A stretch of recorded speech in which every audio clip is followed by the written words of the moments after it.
Y el mundo cristiano en los actuales momentos quiere mostrar a un Dios de esa naturaleza.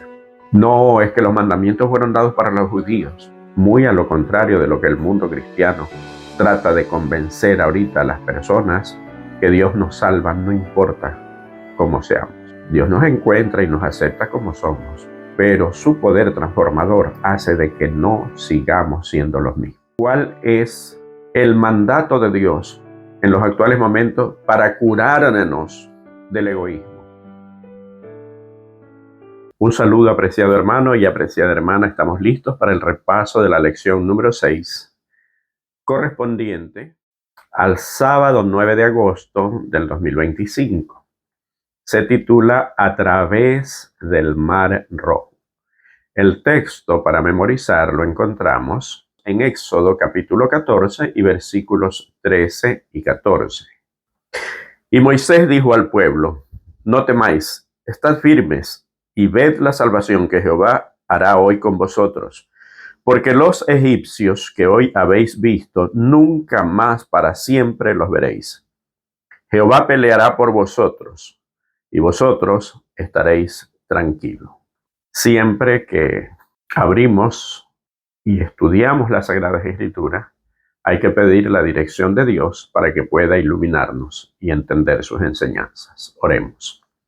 Amado Dios, te agradecemos por la oportunidad que aún nos das en libertad de poder escudriñar tu palabra. Gracias porque nos permites, a través del estudio de la escuela sabática, poder conocer muchas enseñanzas tuyas que tú tienes para tu pueblo, simbolizando al pueblo de Israel en Egipto, su escape de allí, para que aprendamos sus enseñanzas tal como lo dice el apóstol Pablo. Gracias, oh Padre, por los hermanos y hermanas que día a día estudian la lección, que tienen una comunión contigo. Bendícelos, bendice a cada persona que ve este repaso. Sé con ellos, con sus familias, y perdona nuestros pecados. Te lo imploramos en el nombre de Jesús. Amén. Como siempre, les recomendamos compartir el video. Suscríbase al canal si no está suscrito. Comparta, dele un me gusta y cualquier comentario es bienvenido en la sección de comentarios. Aparte del texto para memorizar, yo quiero leer un texto que está en 1 Corintios capítulo 10 y versículo 11.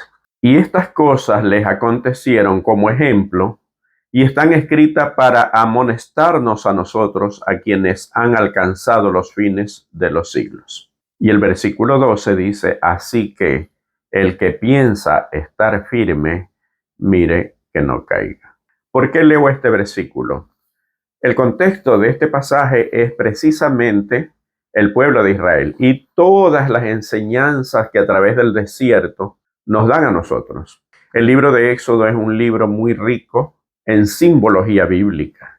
Por lo tanto, pues el estudiar el libro de Éxodo nos enseña muchas lecciones que nos ayudan a poder entender todas las escrituras, especialmente el Nuevo Testamento. Y vamos a la primera parte, que es: vayan y adoren al Señor. Ya la última plaga ha caído, ya murieron los primogénitos, ya la gente está desesperada. Hay gran lamentación y grande lloro en todo Egipto. Faraón manda a ver a Moisés y a Aarón y les dice: vayan. Y les dice lo siguiente. Voy a leer en el libro de Éxodo, capítulo 12 y versículo desde el 31 hasta el 36. E hizo llamar a Moisés y a Aarón de noche y les dijo: salid de en medio de mi pueblo vosotros y los hijos de Israel, e id, servid a Jehová como habéis dicho. Tomad también vuestras ovejas y vuestras vacas como habéis dicho, e idos, y bendecidme también a mí. Los egipcios apremiaban al pueblo dándose prisa a echarlos de la tierra, porque decían: todos somos muertos. Y llevó el pueblo su masa antes de que se leudase, sus masas envueltas en sus sábanas sobre sus hombros, e hicieron los hijos de Israel conforme al mandamiento de Moisés, pidiendo de los egipcios alhajas de plata y de oro y vestidos. Y Jehová dio gracia al pueblo delante de los egipcios, y les dieron cuanto pedían. Así despojaron a los egipcios.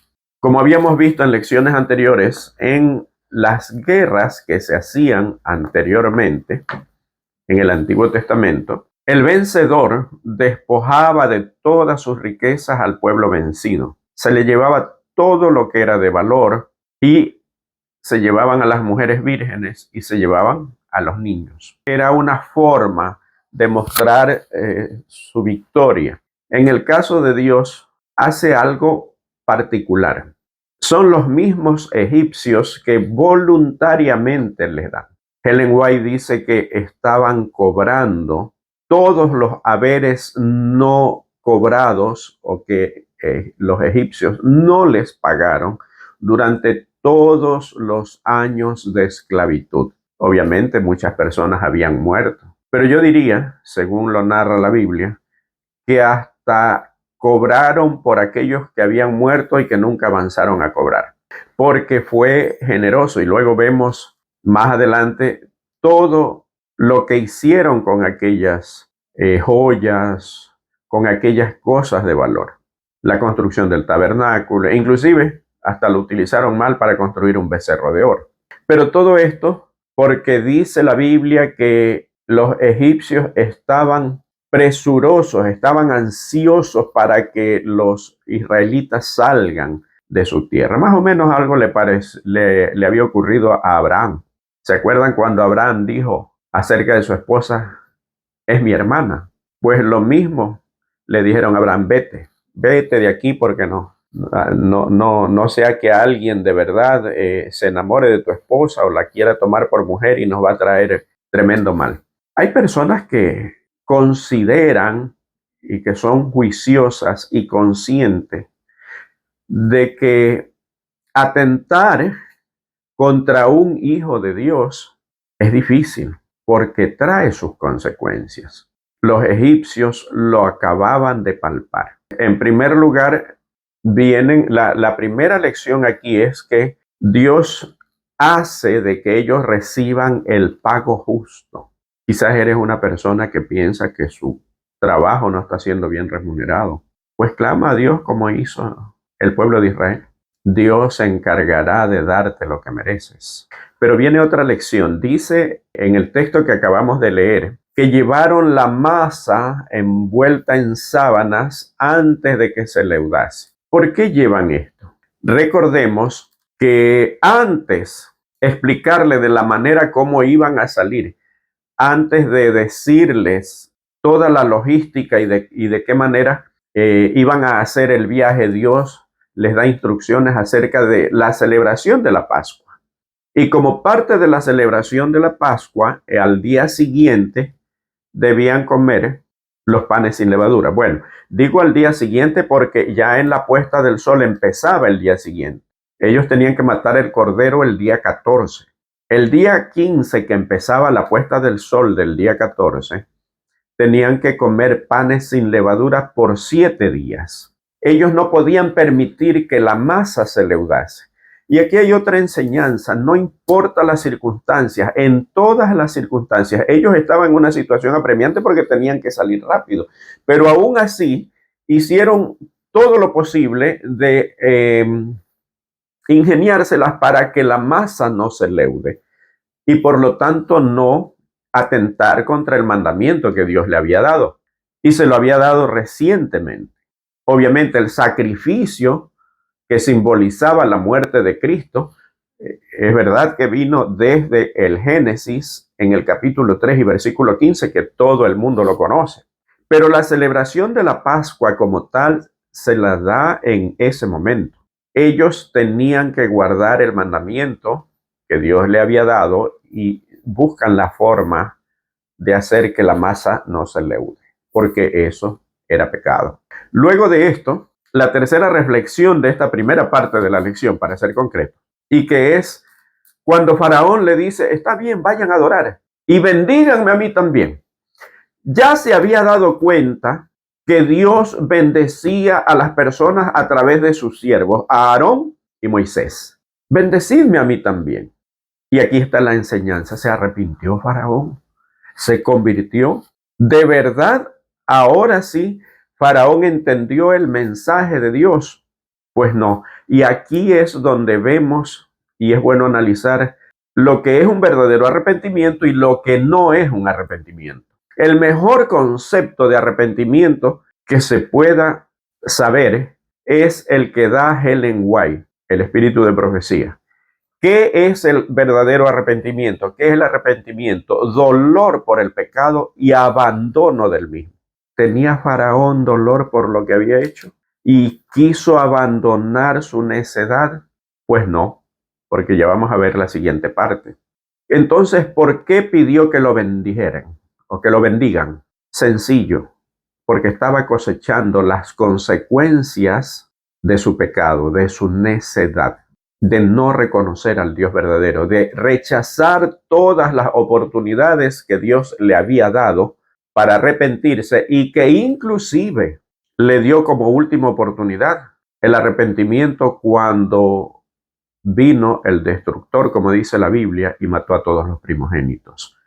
Era obvio que Faraón no era un primogénito, si no se hubiera muerto. Pero todos los primogénitos, no solamente entre las personas, sino entre el ganado, no solamente en una sola clase social. Esto muestra la clase de justicia que viene de Dios. Dios no hace acepción de personas. No aplica una justicia particular para una persona y particular para otra. No es el Dios verdadero. Y el mundo cristiano en los actuales momentos quiere mostrar a un Dios de esa naturaleza. No es que los mandamientos fueron dados para los judíos. No es que la alimentación de esta manera era para los judíos. Y yo pregunto, ¿tenían una digestión diferente los judíos que nosotros?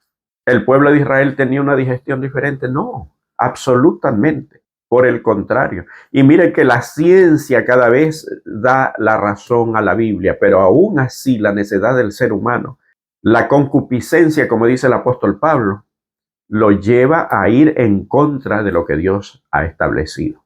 El arrepentimiento de Faraón fue consecuencia de ver, o la razón de su arrepentimiento fue por no cosechar las consecuencias, no aceptarlas.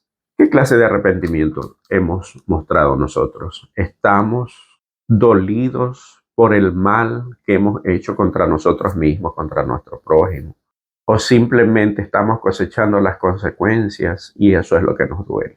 No quiero que me respondas, es un análisis que tenemos que hacer concienzudamente cada uno de nosotros. Arrepentimiento verdadero, dolor por el pecado y abandono del mismo.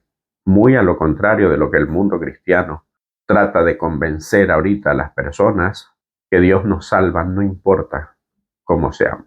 Dios nos encuentra y nos acepta como somos, pero su poder transformador hace de que no sigamos siendo los mismos. Dios obra una transformación cuando nosotros le entregamos nuestras debilidades, no importa el tipo que sea, se las entregamos a Él. Entonces viene la segunda parte, que es la consagración de los primogénitos. ¿Qué es esto? No vamos a leer todos los pasajes, todos los textos, porque es muy largo, pero sí quiero hacer un pequeño resumen. Desde ese entonces, Dios ordena que todo primogénito que abra matriz sea de él. ¿Por qué? Porque yo lo preservé, yo le preservé la vida. Y tenían que hacer lo siguiente: si alguien quería a su primogénito, tanto de sus hijos como de su ganado, la primera oveja que paría, el primer becerro, todos los animales primeros le pertenecían a Dios y tenía que ser llevado para ser sacrificado. Si quería rescatarlo, tenía que pagar un precio. Igualmente, el primogénito de todas las familias, hablando de las personas, también le pertenecía a Dios y también tenía que pedir un rescate. Pero había el caso cuando el primogénito, por ejemplo, de un asno o de un burro, como le llaman en algunos lugares, no se puede sacrificar a un burro porque la Biblia no dice que debemos sacrificar o que se debía sacrificar a un burro. Tenía que pagar su precio y cambiarlo por un cordero. ¿Qué quería enseñar Dios con la consagración de los primogénitos. La enseñanza clara de que todo viene y le pertenece a Dios, de que Dios es el salvador, de que Dios era el sustentador. Si no hubiera sido por la sangre en los dinteles y los parantes de la puerta, todos los primogénitos hubieran muerto. Si Dios no hubiera preservado la vida de los primogénitos, también hubieran muerto. Y por eso Dios dice, me pertenecen a mí. ¿Cuál era la enseñanza? Voy a leer un texto de esta parte, porque es el centro de la enseñanza de la preservación o de la dedicación de los primogénitos. Y está en el capítulo 13 de Éxodo, versículo 14. Y cuando mañana te pregunte tu hijo diciendo, ¿qué es esto? Le dirás, Jehová nos sacó con mano fuerte de Egipto, de casa de servidumbre. Y endureciéndose Faraón para no dejarnos ir, Jehová hizo morir en la tierra de Egipto a todo primogénito, desde el primogénito humano hasta el primogénito de la bestia. Y por esta causa yo sacrifico para Jehová todo primogénito macho y redimo al primogénito de mis hijos. Hoy ya no hay que sacrificar porque ya Cristo hizo el sacrificio. Pero Dios sigue queriendo curarnos del egoísmo. Que nosotros lo reconozcamos como no solamente el creador, sino el sustentador, el que nos da todas las cosas.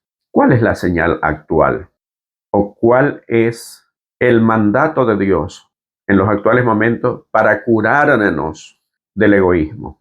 Es el diezmo. Cuando nosotros le devolvemos el diezmo a Dios, estamos reconociendo que gracias a Él obtenemos la bendición. Y como es devolución y como es diezmo, quiere decir que es la 10ª parte de lo que ya nos ingresó. Quiere decir que sí nos ha ingresado, porque Dios pide después de habernos dado. Ese es el símbolo o esa es la forma de nosotros demostrar actualmente de que reconocemos a Dios como el creador y sustentador. Paradójicamente, el mundo cristiano lucha por abolir esta enseñanza de Dios diciendo que también era para el pueblo de Israel. Con eso quieren decir que Dios sí hace acepción de personas, solo porque en aquel tiempo el primogénito o el sacrificio se ofrecía del primogénito de un animal y el diezmo se ofrecía ya sea de los animales o de la cosecha. Y ahora obviamente no todo el mundo se dedica a cosechar o a criar animales. Y como en la Biblia no dice que del dinero había que diezmar, se entiende que así era, pero el mundo cristiano quiere que le digan, miren, de esta manera vamos a hacer así, punto y coma, que hay un punto y una coma que tienen que respetar. Esas no fueron las instrucciones que dejó Jesús. Jesús dijo, escudriñen las escrituras. No dijo, les voy a dar todo masticadito para que ustedes lo puedan entender. El mundo cristiano no conoce a Dios, por más que digan conocerlo. Y vamos a la siguiente parte porque el tiempo se nos está yendo. El cruce del Mar Rojo. Miren la dureza de corazón, por eso decíamos que no era un verdadero arrepentimiento del de Faraón. Y no es que en este repaso querramos nosotros juzgar a las personas. No, estamos compartiendo las enseñanzas de la Biblia. A Faraón le llegan las noticias. Bueno, ya su pueblo se ha ido, pero empieza a arrepentirse. ¿Y si todas estas cosas que vinieron fueron por otros motivos y no fue el Dios de Israel? Yo creo que no fue el Dios de Israel, yo creo que no fue Jehová. Y justo en ese momento vienen y le dicen, ¿sabes? Que el pueblo de Israel no fue a ofrecer sacrificios, se están escapando. Y yo no creo que sea tan sabio ese Dios del pueblo de Israel. Porque en lugar de pasar recto por aquí, que es un lugar muy cercano, por en medio de los filisteos, se han ido a dar una vuelta tremenda por donde inclusive ya no tienen ni siquiera por dónde pasar, porque están atrapados entre una montaña y de frente tienen el mar. Oh, Faraón confirmó, no, es verdad, esto no pudo haber venido de Dios. ¿Y qué clase de Dios? Fuerte, poderoso, sabio. ¿Cómo es posible que los haya llevado a una emboscada? Y para obligarlos lleva lo mejor de su ejército, todo su ejército, lo mejor que tenía. Y para no fallar, va él mismo en persona. Cuando el pueblo de Israel ve tremendo ejército, el ejército más poderoso del planeta en ese momento, y ven ese ejército y ven que hacia adelante había mar, hacia este lado había una montaña, hacia atrás estaban ellos, se desesperan y empiezan, dice la Biblia que primero clamaron a Jehová, pero empiezan a murmurar y le empiezan a decir, y esta frase prácticamente la repiten cada vez que tenían un problema. No había tumbas en Egipto que nos has traído a morir acá. Esto es lo que te decíamos estando allá. Nosotros déjanos servir a los egipcios. Aquí tenemos comida, aquí tenemos buenas viandas. ¿Cómo un esclavo iba a tener buenas viandas? Pero para ellos eso era bueno. Ahora lo consideraban bueno. No consideraban eso antes de la liberación. Y viene una gran señal, porque recordemos que la presencia de Dios estaba en una nube en el día y una columna de fuego en la noche. En la noche les alumbraba el camino y en el día les servía de protección contra el sol en el desierto. No sé cuántos han estado en alguna clase de desierto o en un lugar donde no solamente, no necesariamente sea de ser desierto, sino que sea un lugar donde no haya una planta alrededor y el sol esté en su máximo esplendor. Es desesperante, pero Dios iba allí en una columna, en una nube que los cubría. Y según el espíritu de profecía, no solamente los cubría y los protegía del sol, les daba una temperatura, o sea, esa nube se convertía en aire acondicionado. Dios iba adelante mostrando el camino, pero en el momento que viene el ejército de Faraón, se levanta y se pone entre el pueblo de Israel y el ejército de Faraón. Una manifestación maravillosa de parte de Dios. Pero ellos estaban tan cegados por el desánimo que no vieron esa manifestación de poder de Dios. Mientras para el pueblo de Israel era luz porque podían ver como que estuviera de día, el ejército de Faraón tenía solo tinieblas. Cuando Dios hace acepción de personas, no es porque le da algo mejor a uno y al otro no. Cuando Dios hace una acepción de personas es cuando ya el ser humano traspasó los límites del endurecimiento de su propio corazón, cuando ya Dios decide actuar a favor de su pueblo, librándolo de aquellos que se consideran sus enemigos. El pueblo empieza a clamar y a murmurar y ocurre el milagro. Dios le dice a Moisés que levante su vara y el agua se abre. ¿Por qué le dice a Moisés que levante su vara si quien hizo el milagro fue Dios, no Moisés? Aquí hay una enseñanza. Dios quiere darnos el privilegio de ser considerados sus ayudantes, porque Dios no necesita de mi ayuda. Dios pudo haber destruido y abierto las aguas sin necesidad de la vara de Moisés, pero le quiso demostrar a Moisés que estaba ansioso de formar un equipo con él, y de hecho lo formó. Dios quiere formar un equipo contigo también. Quiere usarte, quiere usarme a mí, quiere usarte a ti. ¿Estás dispuesto a ser usado por Dios? ¿Estás recibiendo sus enseñanzas o estamos pidiéndole a Dios que nos permita participar de su obra? Roguémosle.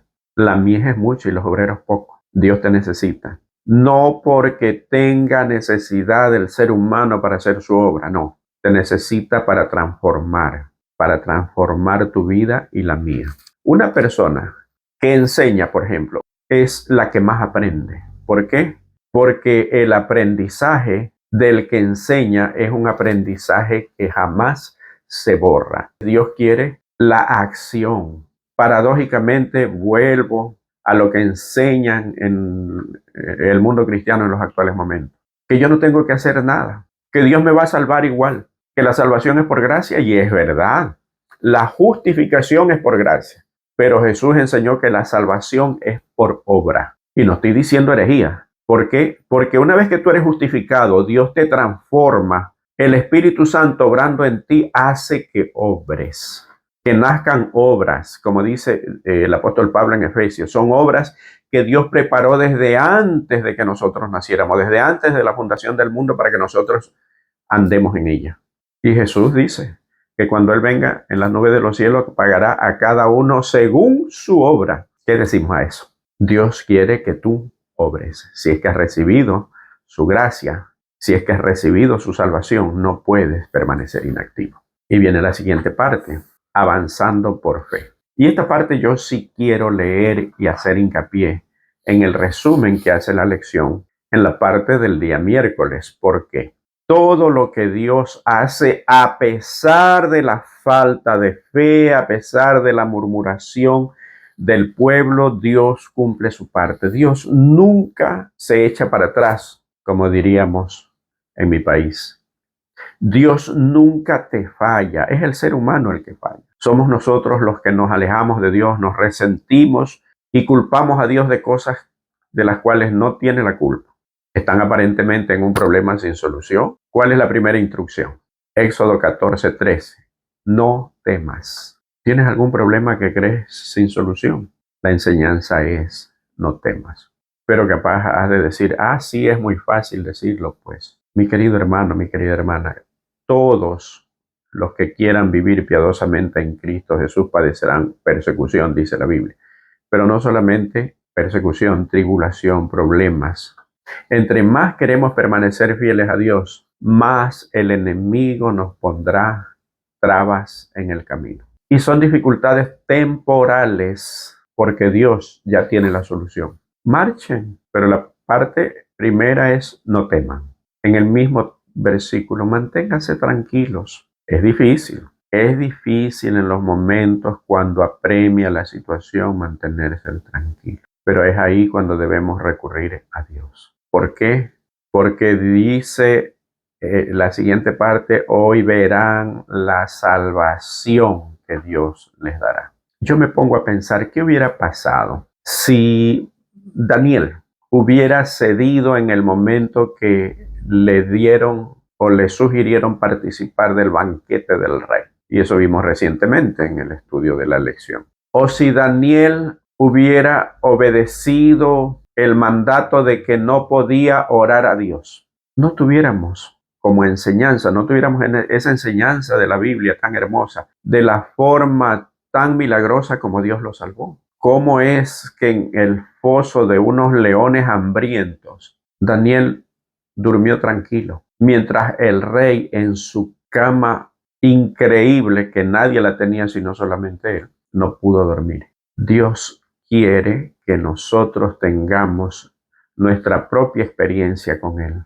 y que nosotros contemos los milagros que Dios ha hecho. Dios te está invitando, no temas. Y la siguiente frase, el Señor peleará por ustedes. Y la siguiente parte, la destrucción que Dios hizo al ejército. Antes de que vengan las aguas y cubran por completo al ejército de Faraón, dice la Biblia que Dios ya había trastornado su ejército, trastornó las ruedas, no explica cómo, pero yo me imagino que los carros de guerra de Faraón, cuando quería ir hacia adelante, empezaron a retroceder. Eran tirados por caballos pura sangre, ¿verdad? Caballos especiales, una raza especial específicamente para la guerra. Entonces yo me imagino a los soldados queriendo ir para adelante, pero de pronto las ruedas giraban hacia atrás y los caballos que querían